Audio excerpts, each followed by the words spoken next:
en première intention, j'aurais bien aimé qu'on parle d'un élément que tu connais bien en géostratégie, en géopolitique, sur la guerre entre la Russie et l'Ukraine. J'aimerais trivialement te poser une question. Au fond, euh, qui c'est qui gagne et qui c'est qui perd? Bon, bah ça c'est très simple, c'est la Russie qui gagne, c'est l'Ukraine qui perd. J'ai dit au début du conflit que Poutine avait perdu. Il a perdu la bataille pour Kiev. Les gens qui disent que c'était une diversion, ou se sont fait intoxiquer, ou savent pas de quoi ils parlent. On n'en voit pas les descentes Niki, les parachutistes russes qui sont vraiment les troupes d'élite. On n'en voit pas donc les brigades. Enfin, techniquement, c'est ce qu'on appelle des BTR, Battalion Tactical Regiment. On n'en voit pas ça se faire buter pour l'aéroport d'Antonov à Kiev pour rien.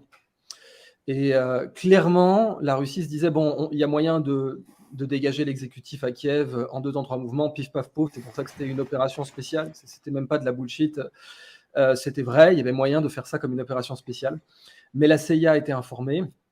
Elle a maintenu Zelensky au pouvoir avec toute l'arme, tous les moyens médiatiques qui nous ont dit que du jour au lendemain, ces gens-là étaient des gentils, puis que des nazis étaient des gentils aussi, parce que c'est ça aussi qui est remarquable. Et rappelons d'ailleurs que le rôle principal, si ce n'est unique, des médias milliardaires, c'est de définir les gentils et les méchants. C'est tout, il n'y en a pas d'autres. Donc ils n'informent que dans le but de construire une crédibilité pour pouvoir un jour l'utiliser pour définir les gentils et les méchants. Mais la mission principale, et on va y revenir dans ce direct avec ta permission, mais la mission principale des médias milliardaires, c'est de définir les gentils et les méchants. Et donc, arriver à rendre des nazis gentils et des gens qui soignent des méchants, par exemple, bah, c'est le summum du cynisme, quoi. Ils se disent, ah, regardez, on est tout puissant, on fait ce qu'on veut. Il y a des mecs, c'est des nazis, ils font le salut hitlérien, ils ont des croix gammées tatouées, c'est des gentils. On arrive à dire que c'est des gentils. Il y a des gens, ils soignent, ils sont vraiment gentils, c'est des gens qui ont le cœur sur la main, ils sont pas millionnaires. Bah, eux, c'est les méchants, par contre. Bon. Donc, pour revenir sur l'Ukraine, ce qui se passe, c'est que la première bataille pour Kiev a été perdue, sauf que maintenant, bah, la Russie fait que gagner. Et l'Occident, entre guillemets, les États-Unis et l'Union européenne, sont prêts à se battre jusqu'au dernier Ukrainien. Donc les Ukrainiens se font massacrer. C'est des gens aujourd'hui, des conscrits, quoi, hein, qui se font massacrer. Et ils perdent du territoire. Et la fameuse contre-offensive aujourd'hui a complètement échoué. Et en fait, aujourd'hui, l'Ukraine ne peut pas regagner l'initiative. Point. C'est aussi simple que ça. Donc, si on Mais avait vraiment... ce qui surprend pour le coup de l'extérieur, c'est qu'on a quand même l'impression d'avoir pourtant un déséquilibre des forces avec une armée russe dans sa puissance, enfin, l'Ukraine, c'est finalement, on le voit, une armée, bon, elle est armée par l'Occident, mais on aurait pu penser que la bataille serait plus rapide quelque part, que la guerre serait plus rapide en fait. Alors, oui et non. Oui, si on était en 39 et qu'on n'en avait rien à foutre des civils. Si elle n'avait rien à foutre des civils, c'était plié en une semaine, hein. Mais alors je dis pas que les Russes sont des gentils, qui se préoccupent des civils, mais il y a quand même le fait que c'est pas la Tchétchénie. Les opérations à Grozny, c'était voilà, on encerclait la ville, les médias pouvaient pas rentrer, il n'y avait pas de réseaux sociaux, il n'y avait pas de téléphone avec des caméras. On ne pouvait pas poster les crimes de guerre ou quoi. Et donc, c'était open bar. Et à Grozny, ça a été open bar, avec toutes les atrocités possibles, des deux côtés d'ailleurs, mais bon, évidemment, davantage commises par les Russes. Maintenant, il y a 2 choses sur l'Ukraine. D'abord, c'est une guerre TikTok. Le moindre truc est sur TikTok, il est sur les réseaux, etc. Et ensuite, c'est des Slaves. Mine de rien, même si on est en train de séparer tout ça, là, je veux dire, on est en train de créer l'idée que les Russes sont des orques. Il y avait un restaurant à Kiev qui servait des saucisses en forme de tripes. Donc c'était sur un uniforme, servi sur un uniforme russe, 2 steaks en forme de poumon et des saucisses en forme d'intestin. Et l'idée, c'était de manger l'orque. On en est à ce niveau de déshumanisation, quoi. Mais ça reste des Slaves et des orthodoxes. Même si d'ailleurs il y a eu une sécession entre l'église orthodoxe ukrainienne et l'église orthodoxe russe, Ouais. il y a eu une sécession. Mais ça reste des Slaves, ça reste des orthodoxes. Donc on ne peut pas faire open bar avec les civils. C'est pas possible. Et côté russe, les pertes ne sont pas acceptables. Donc, normalement, dans une opération militaire classique, c'est évidemment l'assaillant qui a le plus de pertes. L'assaillant peut avoir jusqu'à 2-3 fois plus de pertes que le défenseur. Là, en fait, aujourd'hui, ce qu'on voit, c'est que c'est les Ukrainiens qui ont le plus de pertes, alors que ce sont les Russes qui sont à l'offensive. Pourquoi ? Parce que les Russes sont ultra méticuleux dans leurs offensives. Ils font des offensives extrêmement lentes, centaines de mètres par centaines de mètres, avec énormément de renseignements en amont, notamment par satellite. Et donc, ils font des opérations saute-puce, petit à petit, parce qu'en fait, maintenant, plus la guerre dure, plus ils gagnent. Et tant qu'ils gagnent, ils jouent. Mais alors, du coup, passons de l'autre côté, et surtout du côté occidental, avec l'OTAN. À quoi joue finalement l'Union européenne? Les États-Unis, on a compris à quoi ils jouaient, ça, il n'y a pas de problème.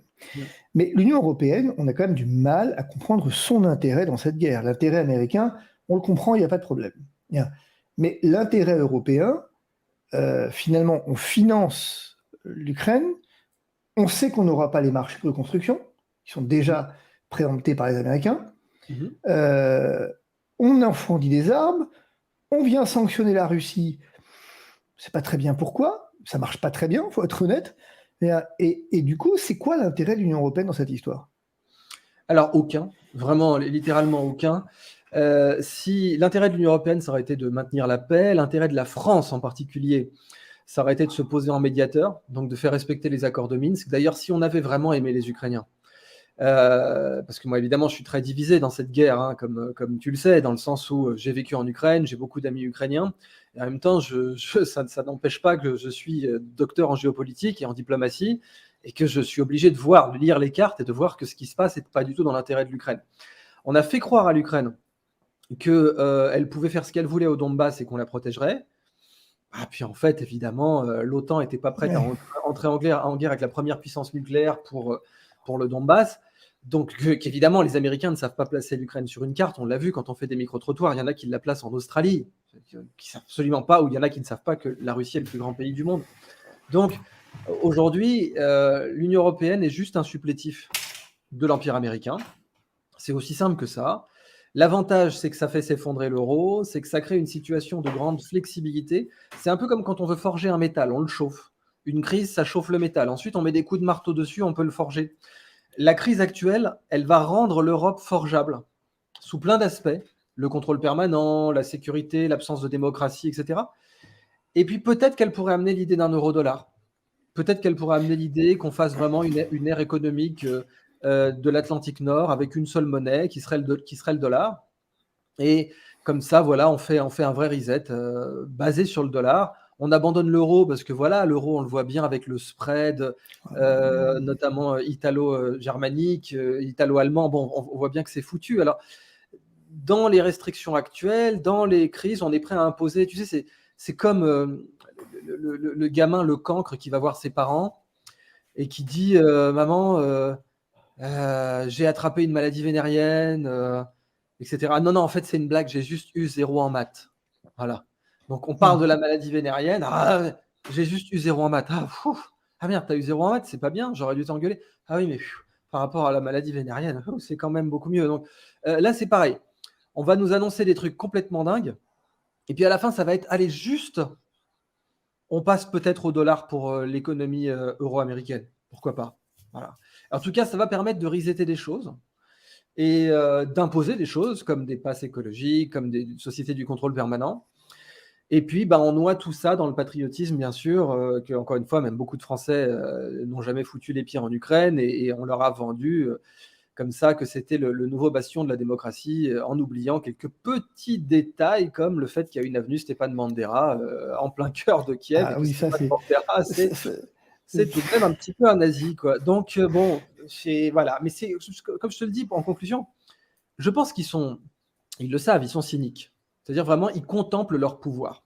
Donc, comme tout groupe noyé dans l'hubris, dans l'arrogance du pouvoir, ils disent, mais regarde quand même, on arrive à faire passer des nazis pour des héros. Est-ce qu'on n'a pas atteint, est-ce qu'on n'est pas au sommet de notre jeu, quoi? Est-ce qu'on n'est pas au top du game, là, les gars? Quand ils se réunissent, les Alain Veil, les Drahi, les ce que tu ils disent: «Mais quand même, on n'est pas au top du game». Des mecs qui sont des nazis, on les fait passer pour des gentils et on fait que des gens, des volontaires sont prêts à mourir pour eux et avec eux. Parce qu'il y a des volontaires européens qui sont Oui, ça partis oui. se faire tuer à Azovstal. Et pendant ce temps-là, il y a d'autres gens qui sont des démocrates, qu'on fait passer pour des nazis. C'est sublime. Mais il y a un paradoxe dans tout ça sur le plan philosophique, qui m'interpelle. On fait l'éloge du patriotisme ukrainien et on voit toute cette éloge de la patrie, quelque part. Kiev doit rester ukrainienne, la souveraineté ukrainienne. Et pourtant, les États qui vendent ça, qui disent ça, ont abandonné leur souveraineté et toute idée de patriotisme chez eux est devenue presque un crime contre l'humanité avec ce mot de illibéralisme d'Emmanuel Macron qui finalement désigne une forme de nationalisme, quoi. La notion même de nation n'existe plus chez ces gens et en même temps ils font l'éloge de la nation. En Ukraine, il y a un paradoxe absolument incroyable. Oui, et justement, c'est là que je voulais en venir sur le fait d'aller défendre des nazis au loin et puis d'aller attaquer des démocrates chez soi. C'est qu'en fait, comme ils sont tellement au top de leur game, tous ces paradoxes les font jouir, en fait. C'est au-delà de ça. Ces contradictions les font jouir parce qu'elles expriment la suprématie de leur pouvoir intellectuel, leur pouvoir de terrorisme intellectuel. Donc cette suprématie les fait jouir. Se dire, mais regarde, on vend le patriotisme, la souveraineté, alors que nous, on la massacre à la maison. Mais regardez comme c'est beau. On a tellement flexibilisé le réel, on a tellement une dominance du récit, on a la suprématie On du a récit. flexibilisé le réel, c'est une jolie expression, ça. On a Vraiment ça, tu flexibilisé le sais, réel. pendant la Deuxième Guerre mondiale, le maréchal Montgomery disait: si nous perdons la guerre dans le ciel, nous perdons la guerre et nous perdons la guerre vite. Et c'est pour ça que la Royal Air Force était si importante dans la bataille d'Angleterre, parce que si jamais la Royal Air Force avait perdu, et ben là c'était terminé, l'Angleterre se faisait envahir. Et ben là c'est pareil. Perdre la guerre dans le ciel, c'est perdre la guerre dans le récit. Et aujourd'hui, il s'agit pour la machine à réciter de dominer le ciel du récit.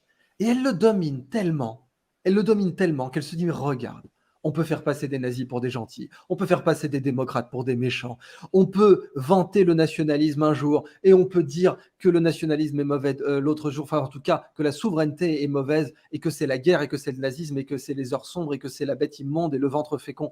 Et regarde, on peut dire qu'il faut faire des économies et on peut le lendemain dire que interdire les jets privés c'est démagogique. On est tellement dans la domination du récit, on est tellement dans la flexibilisation du réel qu'on peut faire ce qu'on veut. Et ça, c'est la marque de l'hubris absolue. Ce qui n'est pas faux, c'est qu'on a quand même le sentiment, pour des gens qui réfléchissent un minimum, qu'au fond, ils sont capables, ils sont en espèce de laboratoire, où on a l'impression qu'ils poussent une idée, on va voir si elle marche. Elle marche. Puis du coup, on en pousse une autre. On va voir si elle marche. Elle marche. Et puis au bout d'un moment, quand on a 2 ou 3 comme ça qui marchent, ils les lancent tout en même temps. Ouais. Et elles marchent toutes, en fait. Et tu es capable de mettre sur le même plan le fait qu'il faut te cailler cet hiver pour sauver l'Ukraine, le fait qu'il faut interdire les jets pour sauver la planète, qu'il faut effectivement faire la chasse aux piscines, le tout en livrant des armes à Kiev. Mais ce qui est surprenant, c'est que c'est fait de façon presque grossière, quoi. Il n'y a aucune finesse, finalement, dans le propos. Il n'y a pas de recherche de la finesse. Il n'y a aucune finesse parce que c'est un phénomène cognitif. Une fois qu'on a saturé les gens, il y a tout qui passe. Et on le voyait en Union soviétique, ils ont beaucoup étudié l'Union soviétique. Je l'avais expliqué sur Sud Radio, en Union soviétique, s'était rendu compte qu'à la fin, les gens défendaient le système. C'était devenu tellement insupportable cognitivement que les gens allaient prendre la défense du système. Je disais, imagine, tu vois, demain, le politburo en Union soviétique dit il faut sauter sur un pied. Ah oui, il faut sauter sur un pied. Le lendemain, tu vois le camarade Popov qui dit ah mais c'est très bien de sauter sur un pied, ça améliore notre santé cardiovasculaire, puis ça améliore la souplesse du tendon d'Achille. Ah mais tu as tout à fait raison, camarade Brzezinski, ça améliore la souplesse du tendon d'Achille, tout le monde le sait, d'ailleurs même mon docteur me l'a dit, etc. Donc, quand on a saturé les gens de mensonges, leur ego, leur psyché ne peut plus supporter l'idée d'avoir été manipulé, de s'être fait mentir à ce point. C'est inhumain. Je veux dire, bon, on a accepté tel sacrifice pour rien, on a eu tel effet secondaire pour rien, on a eu... c'est plus, on a abandonné notre liberté, on a détruit la démocratie, on a créé un état d'urgence permanent, on s'est confiné. Enfin, une fois que, et on le voit même en Nouvelle-Zélande, quoi, où les libertés publiques ont été massacrées. Enfin, je veux dire, mais les pires terroristes Ouais, n'auraient ouais. jamais rêvé ça. Au Les Canada. Al-Qaïda n'aurait jamais rêvé ça. Et donc, on a massacré les libertés publiques sans combattre. Des libertés pour lesquelles nos grands-parents sont morts, un fusil à la main. Enfin, nos grands-parents, ils sont morts. Les forces françaises de l'intérieur, les forces françaises libres, elles sont mortes pour ces libertés. Bon, on les a données comme ça. Allez, tenez, au premier escroc politique venu. Et donc, comme c'est plus possible pour la plupart des gens, cognitivement, de voir ça en face, ils s'affalent. Ils s'affalent. Vas-y, c'est bon. C'est bon, tu peux faire ce que tu veux. J'en peux plus. Bah, il y J'abandonne. a faire ce que tu veux et il y a soutenir. Ce qui est Oui, très pareil. surprenant là, c'est que c'est pareil, oui. Oui, en fait, je donne un sens. Finalement, je suis obligé de donner sens à ce que je fais ou ce que je ne fais pas, quoi. Oui. Euh,